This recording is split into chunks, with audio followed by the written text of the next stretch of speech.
കോതമംഗലം കുട്ടമ്പുഴ പഞ്ചായത്തിൽ സ്വകാര്യ വ്യക്തികളുടെ കൃഷിയിടത്തിൽ കാട്ടാനക്കൂട്ടം ഇറങ്ങി. ഇന്നലെ രാത്രിയോടെയാണ് കാട്ടാനക്കൂട്ടം എത്തിയത്. വിവരങ്ങളുമായി ചേതൻ ചേരുന്നുണ്ട്. ചേതൻ, എന്താണ് അവിടെ സംഭവിച്ചത്? കാട്ടാനക്കൂട്ടം ഇറങ്ങി മറ്റു പ്രശ്നങ്ങളോ മറ്റോ ഉണ്ടായിട്ടുണ്ടോ അവിടെ?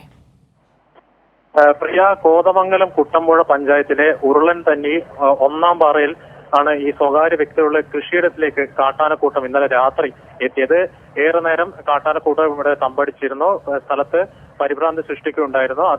ഈ കാട്ടാനക്കൂട്ടം തമ്പടിച്ചതോടെ നാട്ടുകാർ പടക്കം പൊട്ടിച്ചും ശബ്ദമുണ്ടാക്കിയുമാണ് ആനയെ തുരത്താൻ ഒരുപാട് ശ്രമിച്ചെങ്കിലും അത് വിഫലമാവുകയായിരുന്നു. ഇന്നലെ രാത്രി കൂട്ടമായി എത്തിയ ആനകൾ ഒടുവിൽ പുലർച്ചെയോടെ കാട് കയറുകയാണ്. എങ്കിലും ഈ കാട്ടാനക്കൂട്ടത്തിലെ ഒരു കുട്ടിയാന ഇവിടെ അവശേഷിക്കുകയായിരുന്നു. പിന്നീട് നാട്ടുകാരും വനംവകുപ്പ് ഉദ്യോഗസ്ഥർ സ്ഥലത്തെത്തി മണിക്കൂറുകൾക്ക് നീണ്ട പരിശ്രമത്തിലാണ് ഏകദേശം ഇന്ന് രാവിലെ 10 മണിയോടുകൂടി ഈ കുട്ടിയാനയെ കാട്ടിലേക്ക് തുരത്താൻ സാധിച്ചത്. ഈ കാട്ടാനക്കൂട്ടം ഈ നാട്ടിലേക്ക് ഇറങ്ങി വന്നതോടുകൂടി കൃഷിനാശം സംഭവ സ്ഥലത്ത് ഉണ്ടായിട്ടുണ്ട്. റബ്ബർ മരങ്ങളും അതുപോലെ അടക്കാ മരങ്ങളൊക്കെ കാട്ടാനക്കൂട്ടം നശിപ്പിച്ചിട്ടുണ്ട്. ഈ പ്രദേശത്തെ ഈ പ്രശ്നത്തിന് ശാശ്വത പരിഹാരം കണ്ടെത്തണമെന്നാണ് നാട്ടുകാരുടെ ആവശ്യപ്രിയ.